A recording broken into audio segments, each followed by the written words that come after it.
Hello everyone, तो स्वागत है आप सभी का अपना कोचिंग ऑनलाइन में। मैं डी सर आज आप लोग को पढ़ाने वाला हूं कक्षा 10वीं की भौतिकी का चैप्टर 1। ये हमारा पार्ट 8 वीडियो है। इससे पहले इसका 7 वीडियो अपलोड हो चुका है। इसमें आज हम लोग देखेंगे कि समतल दर्पण का उपयोग देखेंगे, उत्तल दर्पण का उपयोग देखेंगे और अवतल दर्पण का उपयोग देखेंगे थे। इसके पिछले वीडियो में हम लोगों देखे थे कि समतल दर्पण क्या होता है, उत्तल दर्पण क्या होता है, अवतल दर्पण क्या होता है, गोलीय दर्पण क्या होता है। उससे पहले हम लोग देखे थे कि पारदर्शी पदार्थ क्या होता है, अपारदर्शी पदार्थ क्या होता है और पारभासी पदार्थ क्या होता है। उसके पिछले वीडियो में हम लोगों ने देखे थे कि जैसे कि देखिए आप लोग प्रदीप पदार्थ क्या होता है, अप्रदीप पदार्थ क्या होता है। जैसे कि अभी हम आपको बताना चाह रहे थे कि अगर आपको सही तरीके से समझना है तो सारी वीडियो को देखना बहुत ही महत्वपूर्ण होती है, क्योंकि इस चैप्टर का नाम है प्रकाश का परिवर्तन। और जब तक हम नहीं जानेंगे कि प्रकाश का परिवर्तन क्या होता है, कैसे होता है, क्या इसका विशेषता है, तो हम इसको समझ ये पार्ट जो 1 वीडियो अपलोड किए थे उसमें प्रकाश के बारे में बहुत ही डिटेल से बताया गया है और उसकी विशेषता को भी बताया गया है। आज हम लोग जानेंगे कि समतल दर्पण का उपयोग, ये इससे देखिए 2 नंबर का क्वेश्चन आता है कि समतल दर्पण का उपयोग कहाँ किया जाता है, तो उसका विशेषता आपको लिखना रहता है या फिर उसका लिखने का रहेगा कि समतल दर्पण और उत्तल दर्पण में उत्तल दर्पण और अवतल दर्पण में अंतर लिखना रहेगा कि दोनों में क्या अंतर है। तो वहाँ से 2 नंबर का क्वेश्चन बनता है। तो आप लोग सही तरीके से इसको देखिए।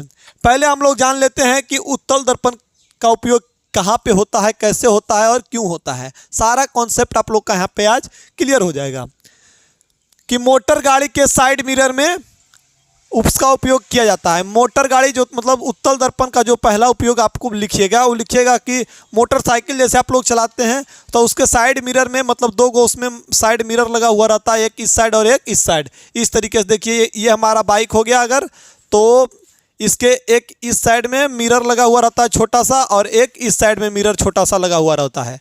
इसमें क्या होता है कि समझिए कि पीछे की जितनी भी बड़ी बड़ी वस्तुएं रहती है सबको बहुत ही छोटी नग्न करके इसमें दिखा देती है। एकदम छोटा, मतलब ज़्यादा भी छोटा नहीं, इतना छोटा दिखाता है कि मतलब पता लग जाता है नग्न से थोड़ा सा ऊपर।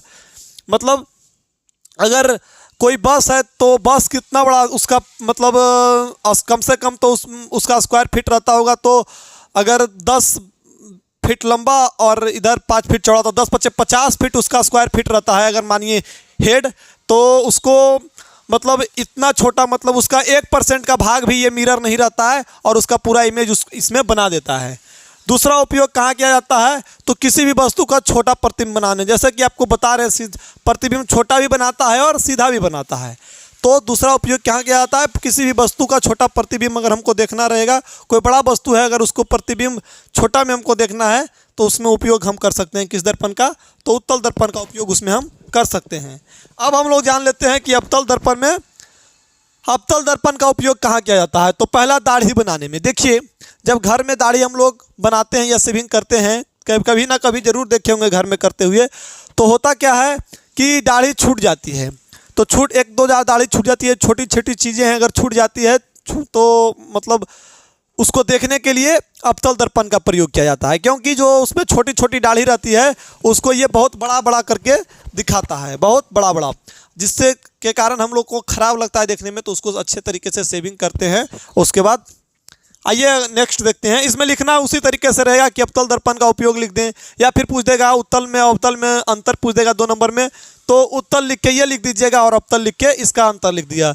दूसरा में कहता है चिकित्सा क्षेत्र में उसका उपयोग क्या आता है। चिकित्सा क्षेत्र में भी किस चीज़ का उपयोग किया जाता है, तो चिकित्सा क्षेत्र में भी अवतल दर्पण का उपयोग किया जाता है, क्योंकि इसमें दांत, कान, नाक, इन सारी चीज़ों की इलाज करने में चिकित्सा क्षेत्र में अवतल दर्पण का उपयोग किया जाता है। उसके बाद कहता है गाड़ी का हेडलाइट और बैकलाइट में, तो हेडलाइट और बैकलाइट में क्यों किया जाता है उपयोग, क्योंकि ये करता क्या है कि एक प्रकाश की जितने भी किरणें रहते हैं उसको केंद्रित करके समांतर फैलाती है, जिसके कारण हमको रात में बहुत दूर तक दिखाई देती है। इसीलिए गाड़ी के अग्रदीप में इसको देखिए हेडलाइट को अग्रदीप भी कहा जाता है। तो ऐसे क्वेश्चन ऑब्जेक्टिव में बनता है कि अग्रदीप में कौन सा दर्पण का उपयोग किया जाता है।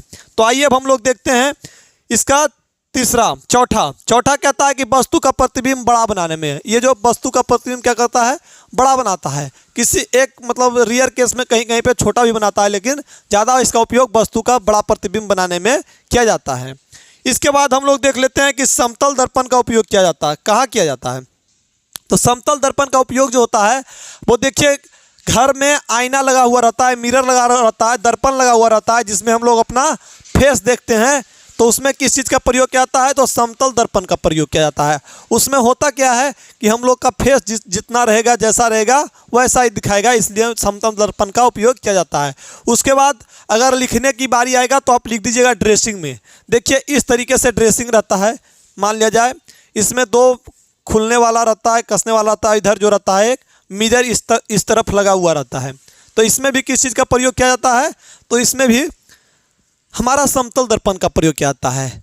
तो अगर ये वीडियो आप लोग को अच्छी लगी तो इसको ज़्यादा से ज़्यादा शेयर करें। इसके नेक्स्ट वीडियो में हम लोग देखेंगे कि अवतल दर्पण, उत्तल दर्पण और समतल दर्पण, इन सारी चीज़ों की विशेषता देखेंगे, जानकारी देखेंगे, ताकि 5 नंबर में भी क्वेश्चन अगर आएगा तो उसको हम बहुत ही बेहतरीन ढंग से देखेंगे। Thank you for watching this video.